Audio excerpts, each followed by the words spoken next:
ਦਰਸ਼ਕੋ ਇਸ ਵਕਤ ਨਾ ਸਾਡੇ ਨਾਲ ਪਵਨ ਸੈਣੀ ਜੀ ਨੇ ਹਰਿਆਣਾ ਤੋਂ ਵੀ ਅੱਜ ਇਹਨਾਂ ਤੋਂ ਜਾਣਾ ਵੀ ਕਿਵੇਂ ਦਾ ਅਨੁਭਵ ਰਿਹਾ, ਕਿਉਂਕਿ ਪੱਤਰਕਾਰਤਾ ਦੇ ਵਿੱਚ ਵੀ ਇਹ ਵੱਡਾ ਨਾਂ ਨੇ ਤੇ ਸਮਾਜ ਸੇਵੀ ਦੇ ਤੌਰ ਤੇ ਵੀ ਇਹ ਜਾਣੇ ਜਾਂਦੇ ਆ। ਪੰਜਾਬੀਆਂ ਦੀ ਹਰ ਚੱਪੇ ਚੱਪੇ ਤੇ ਇਹਨਾਂ ਸੱਦਦਾ। ਸਰ ਸਵਾਗਤ ਹੈ ਜੀ ਤੁਹਾਡਾ। आपका भी। ਤੇ ਸਰ ਪਹਿਲਾਂ ਤਾਂ ਮੈਨੂੰ ਦੱਸੋ ਵੀ ਤੁਹਾਡੇ ਨਾਲ ਮੈਂ ਗੱਲ ਪੰਜਾਬੀ 'ਚ ਕਰਾਂ ਜਾਂ ਹਿੰਦੀ 'ਚ? आप पंजाबी में करो चाहे हिंदी में करो, लेकिन मैं जवाब हिंदी में दूंगा आपका। जी जी ठीक है जी, क्योंकि मेरी जुबान थोड़ा हिंदी के अंदर जी है। सर। आप सवाल पंजाबी में कर सकते हो, मुझे कोई परेशानी ऐसी आने वाली नहीं है। ਸਰ ਕਿਵੇਂ ਤੁਹਾਨੂੰ ਤਜਰਬਾ, ਨਿੱਜੀ ਤਜਰਬਾ ਕਿਵੇਂ ਦਾ ਰਿਹਾ ਵੀ ਪੰਜਾਬ ਤੇ ਹਰਿਆਣਾ ਪਹਿਲੀ ਵਾਰੀ ਇੱਕ ਮੰਚ ਦੇ ਉੱਤੇ ਇਕੱਠੇ ਆਏ ਸੀ? देखो जी, मैं सबसे पहले एक चीज़ बताऊँ मैं आपको कि जिस वक्त ये किसान आंदोलन रेलवे ट्रैक के ऊपर बैठा हुआ था, जी। हम जब सुना करते थे कि भी पंजाब का किसान रेलवे को रोके बैठा है तो कुछ एक दर्द सा महसूस होता भी ऐसा क्यों। लेकिन जब यही किसान बॉर्डरों के ऊपर आ गया, जब हमें एक सच्चाई का पता लगा कि ये किसान अपने लिए नहीं बल्कि देश की जनता के लिए लड़ रहा है, क्योंकि कुछ कंपनियां, एक दो ही कंपनियां ऐसी हैं वो कि जिन्होंने मतलब कि जन सरकार को ही खरीद लिया जी। और आज हमारा मतलब कि जो किसान ही किसान नहीं, छोटे छोटे बच्चे भी हम देख रहे हैं कि यहाँ पे अपने बॉर्डर के ऊपर 8 बॉर्डर दिल्ली को घिरे हुए जी। हैं। 8 के 8 बॉर्डरों के ऊपर मैं गया हूँ और उन हर बॉर्डर के ऊपर मैंने देखा कि छोटे छोटे बच्चे भी वहाँ पे अपने जो उनके पिता हैं, भाई हैं, जो किसान हैं, उनका सहयोग करने के लिए पूरा तैयार है जी। और एक चीज़ मैंने देखी कि किसान, जो बुजुर्ग किसान है, उनकी आंखों में एक दर्द, आंसू, कि वो जो छोटे छोटे बच्चे जो उनके पास आए उनका भविष्य जो है वो अंधकार में देख रहे हैं, लेकिन उन्होंने एक प्रण किया है कि भी हम कभी भी किसी कीमत पे उनके अपने बच्चों का भविष्य अंधकार में नहीं होने देंगे। ਮਤਲਬ ਅੱਜ ਲਿਆ ਹੋਇਆ ਸਟੈਂਡ ਕੱਲ ਤੱਕ ਉਹਨਾਂ ਦੇ ਕੰਮ ਆਊਗਾ। हाँ जी, है ना, जो आज उन्होंने फैसला जो आज फैसला, अगर वो फैसला जो फैसला अपने घर से करके वो आए हैं, उन्होंने कहा कि हम ये जो बिल है इसको वापस करा के रहेंगे। अगर ये बिल वापस नहीं होता हमारी लाशें ही घर जाएंगी, क्योंकि लाश जाने का कारण है उसके पीछे जी। जिंदा लाश बन के भी जीने का क्या फायदा। जिंदा है तो जिंदा नजर आना चाहिए। जिंदा नजर आना चाहिए जी। ये मतलब कि एक इनका प्रण है किसान का, और ये कि ऐसा नहीं है कि ये झूठा वायदा है। हम देख रहा हूँ, मैं आज 30वां यहाँ पे रोज है, 30 रोज के अंदर ये चीज़ देखी मैंने कि किसानों का हौसला घटने के बजाय और ज़्यादा बढ़ता जा रहा है। और एक चीज़ और मैं कहना चाहूँगा इस बारे में जी कि मैंने अपनी ज़िंदगी के अंदर, मेरा देखो जी 8 तारीख 1950 का मेरा जन्म है, 70 साल की उम्र में मैंने इतना बड़ा आंदोलन नहीं देखा और इतना शांत नहीं देखा। सबसे बड़ी चीज़ तो ये नहीं, आपने तो क्योंकि जहाँ पर जाटों के आंदोलन भी हुए हैं इस तरह, हाँ जी, है ना, हाँ जी, आपने गुज्जरों के आंदोलन भी अब देखे खूब हैं। देखे जी, खूब देखे। तो और उससे बड़ा आंदोलन है जी? उससे बड़ा नहीं है जी, कई गुना बड़ा है, कई गुना बड़ा है। कई गुना बड़ा है। और इतिहास के अंदर शायद हो सकता है कि महाभारत का जो युद्ध हुआ था कुरुक्षेत्र के अंदर, इतना मैदान और इतने बंदे शायद वहां भी नहीं आए होंगे, जहां तक मेरी सोच है। आबादी क्षमता के मुताबिक माने तो वो भी कम होती है, वो भी हाँ जी, हाँ जी। देखो दर्शकों, बहुत ਵੱਡੀ ਗੱਲ ਆ, किस समय कुरुक्षेत्र ਦਾ युद्ध होया सी, वो भी यही धरती सी, यही धरती कुरुक्षेत्र हमारे पास में है जी, यहाँ से मतलब कि कोई 150 किलोमीटर करीब है जी, उससे भी ज्यादा, उससे भी।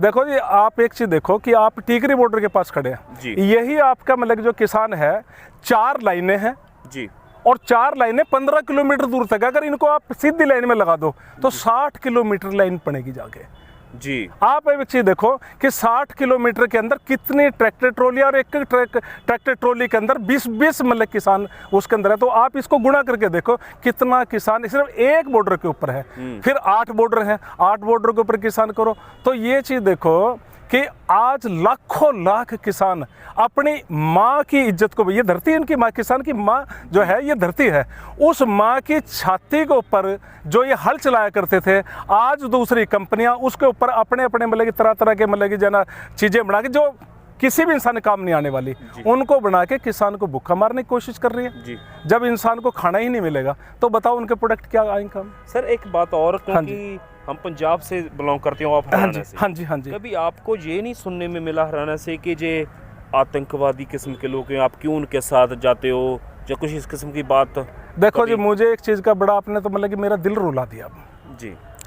जिन किसानों के खेत से मतलब कि पूरा हिंदुस्तान ही नहीं, दूसरे देश के लोग भी हमारे यहाँ का अन्न खाते हैं जी। और उन किसानों को जिनकी इज्जत करनी चाहिए, जिनके गले के अंदर फूल माला डाल के स्वागत करना चाहिए, कुछ मतलब कि राजनीतिक लोग उनको आतंकवादी बता रहे हैं जी, उनको टेररिस्ट बता रहे हैं।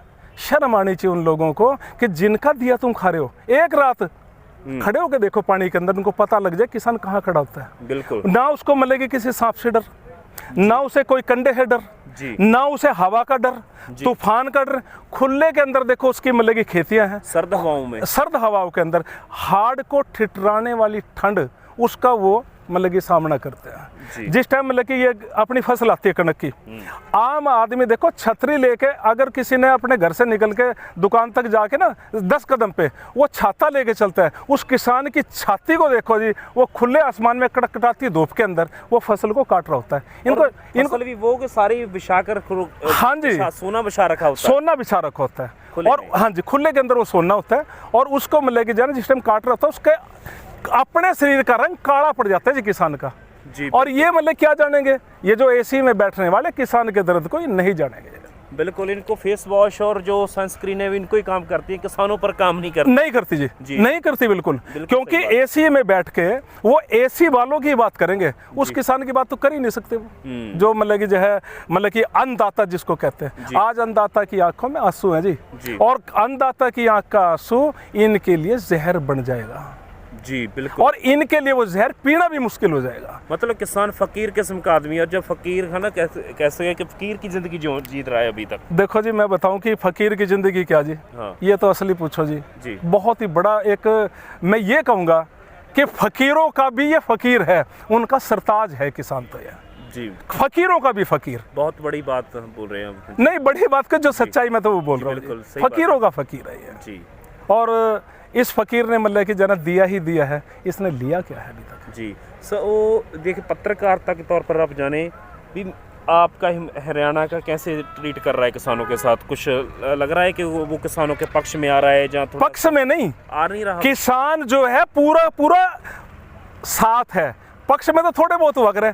हरियाणा का किसान पूरा का पूरा कंधे से कंधा मिला के साथ दे रहा है। आप देखो, आप किसी भी बॉर्डर पे जाके देखो, आप ये देखेंगे कि आप पंजाब के किसानों से पूछो हरियाणा के किसान, वो एक ही बात कहेंगे कि हरियाणा का किसान हमारे कंधे से कंधा में हर तरह की मतलब दूध से, फलों से, सब्जियों से, कपड़े से, यानी कि यहाँ तक कह रहा है कि पंजाब किसानों को जहाँ तुम्हारा पसीना पड़ेगा हरियाणा किसान वहाँ पे खून बहा देगा, इससे ज़्यादा और क्या चाहिए। मतलब इसके जो संघर्ष चल रहा है, अभी आंदोलन चल रहा है, हाँ जी, इसका मीडिया पर भी बहुत प्रभाव पड़ेगा जी। देखो गोदी मीडिया के ऊपर तो कोई प्रभाव पड़ना नहीं, उन्होंने तो वो खबरें दिखानी है कि जो उनको मतलब सरकार बोलती है, लेकिन जो आज एक मीडिया है, हर एक किसान मीडिया है, जो एक सच्चा इंसान है वो मीडिया है, उसके दिल से पूछ के देखो कि वो खबरें उसके दिल के अंदर जो निकलती है, एक दूसरे जब बात करते हैं वो प्रभाव पड़ता ही पड़ता है। गोदी मीडिया का तो प्रभाव पड़ता है, उन्हें तो उनके गीत गाने जी। बिल्कुल, जो भी गोदी मीडिया अटैक करता, हाँ जी, ਉਹਦਾ कह लो कि जवाब बहुत तसल्ली बख्श ਲੈਵਲ ਤੇ ਛੋਟੇ ਪੱਤਰਕਾਰ ਜਿਵੇਂ ਆਪਾਂ ਛੋਟੇ ਕਹਿੰਦੇ ਪ੍ਰਿੰਟ ਮੀਡੀਆ ਉਸ ਲੈਵਲ ਦਾ ਉਹਨਾਂ ਦੇ ਮੁਕਾਬਲੇ ਚ ਨਹੀਂ, हाँ जी, पर बहुत मुंह तोड़ जवाब ਦਿੱਤਾ जा रहा है ना। मुंह तोड़ जवाब उनको इसलिए दिया जा रहा है कि जब, एक बात बताओ आप जी, मैं आपसे पूछ लूँ ये सवाल, अगर आपकी मेहनत को कोई खाना चाहे, आपकी मेहनत को आप तक पहुंचने न दिया जाए, आपके दिल पे क्या गुजरेगी, आप ये बताओ मुझे। जो भी दाव पर लगाया जाएगा है ना, वही है ना। इसीलिए आज किसान भी अपने छोटे छोटे बच्चों को भी दाव पे लगाने के लिए इन बॉर्डरों के ऊपर ला चुका है। जो बच्चे गलियों के अंदर, मैदानों के अंदर खेलने चाहिए, जिन बच्चों के हाथ के अंदर आज किताब और कापियां आनी चाहिए वो पढ़े, वो आज बॉर्डर के ऊपर खड़े होकर आंखों में आंसू लेके नारे लगा रहे हैं जी। एग्जाम ਦੇ ਦਿਨ ਨੇ ਨਾ, ਪੇਪਰਾਂ ਦੇ ਦਿਨ ਚੱਲਦੇ ਆ, हाँ जी, बहुत ਵੱਡੀ ਗੱਲ ਆ।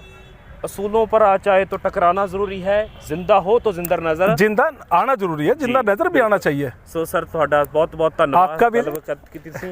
ਸੋ ਹੋਰ ਵੀ ਖੂਬਸੂਰਤ ਬੰਦਿਆਂ ਨੂੰ ਮਿਲਾਵਾਂਗੇ, ਕਿਉਂਕਿ ਇਹ ਦਿਲ ਦੇ ਉਹ ਦਿਲਦਾਰ ਬੰਦੇ ਨੇ ਜਿਹੜੇ ਅੱਜ ਵੀ ਉਹ ਸਾਡੀ ਵਿਛੜੀ ਹੋਈ ਮੁਹੱਬਤ ਜਿਹੜੀ 1966 ਦੇ ਵਿੱਚ ਵਿਛੜ ਗਈ ਸੀ ਹਨਾ, ਉਹ ਫਿਰ ਉਹ ਤਾਜ਼ਾ ਹੋ ਰਹੀਆਂ ਚੀਜ਼ਾਂ, ਫਿਰ ਨਵੇਂ ਇਤਿਹਾਸ ਬਣ ਰਹੇ ਆ।